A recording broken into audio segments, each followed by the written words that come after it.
Хочу начать с одного момента. Если вы натыкались на эту игру, то скорее всего вы видели фото или видео вот с такой графикой. И она вас очень отпугивала, что неудивительно.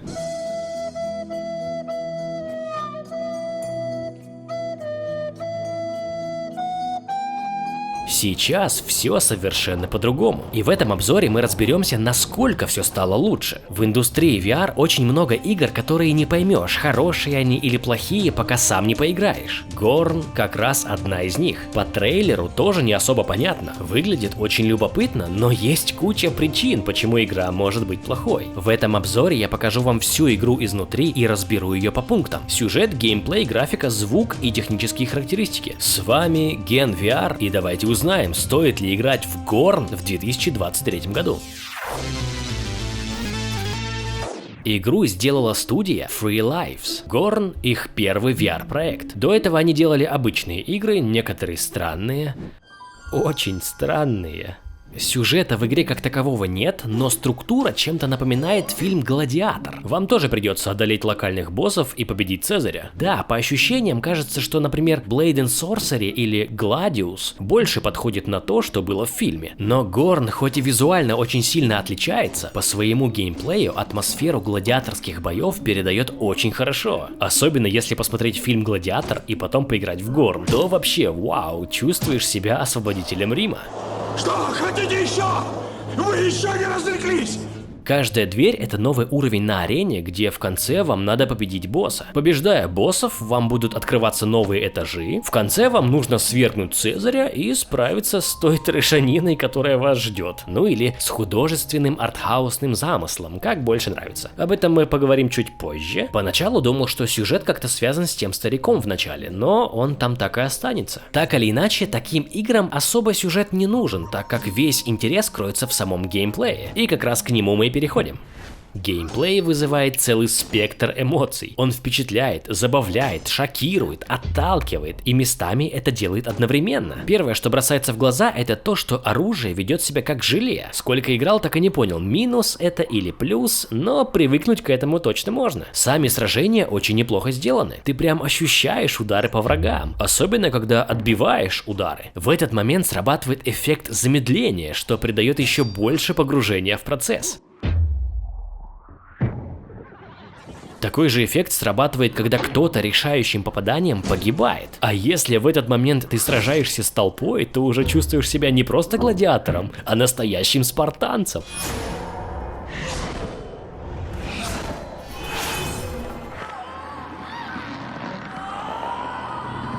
Это так увлекает, что порой забываешь, что ты в VR-шлеме. До того момента, пока не долбанешь контроллером об стену, стол, люстру или проходящего мимо человека. Неспроста эта VR-игра считается одной из самых травмоопасных. Даже сами разработчики в своем трейлере шутили об этом. Я сам недавно разбил себе контроллер, когда подумал, что научился пользоваться нунчаками. Радует, что поломка не смертельная. Думаю, самый кайф играть в такую игру в автономном шлеме, где-нибудь в каком-нибудь ангаре и передвигаться прям ногами, а не стиками. Вот тогда боевка раскроется по полной. В маленькой комнате всегда будет что-то мешать. Одна из главных фишек игры — это оружие. Нет, не то, что оно как желе, а то, что его достаточно много и оно разнообразное. Каждый раскрывается в зависимости от стиля боя, который вы ведете. И перепробовав все, вы поймете, что вариантов, как тут можно всех отлупить и порезать на куски, очень много. Да, игра выглядит очень жестокой. Наверное, такое не всем понравится. Но если смотреть на это с другой стороны, то игра выполняет роль отличной стрессоснималки. Плюс я бы ее тоже отнес к полноценным фитнес-играм. Кажется, вроде стоишь, руками помахал и все. Но на деле вам придется так нехило попотеть. Мультиплеера в игре нет, но есть небольшой совместный режим. Во время запущенной игры на обычном мониторе будет кнопка Party Mode. Если ее нажать, то запустится возможность управления другими бойцами с клавиатуры. Управление, конечно, не очень удобное, но все равно это весело, когда вы с кем-то еще можете сразиться на одной арене.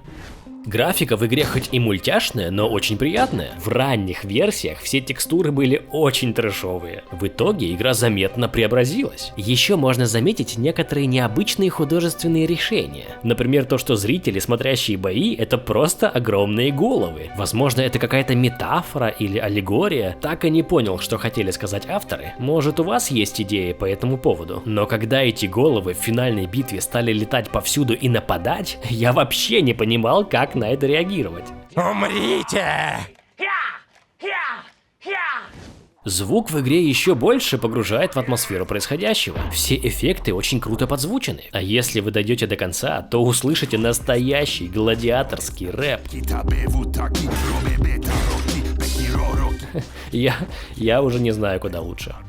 В техническом плане игра вроде не очень требовательная, но бывают небольшие лаги. Игра местами что-то подгружает, причем в абсолютно разные ситуации. От этого немного просаживается FPS и само впечатление от игры. Но это возможно только у меня так. На диске игра занимает 5,5 гигабайт. Версия для квеста 2 меньше 1 гигабайта. В Steam оценки очень положительные. В Oculus для квеста очень много пятерок. В Steam игра немного подорожала. До 2022 года стоила дешевле. В магазине Oculus для квеста игра стоит 20 евро. В свое время я не дождался скидки и взял эту игру за полную стоимость. Все потраченные деньги игра вполне окупает за первые 2 часа. Это действительно комбинация интересного VR-опыта, который не каждая игра может дать. Спасибо, что досмотрели до конца, с вами был Ген VR, и помните, что будущее уже наступило. Просто не все об этом знают. Скоро увидимся.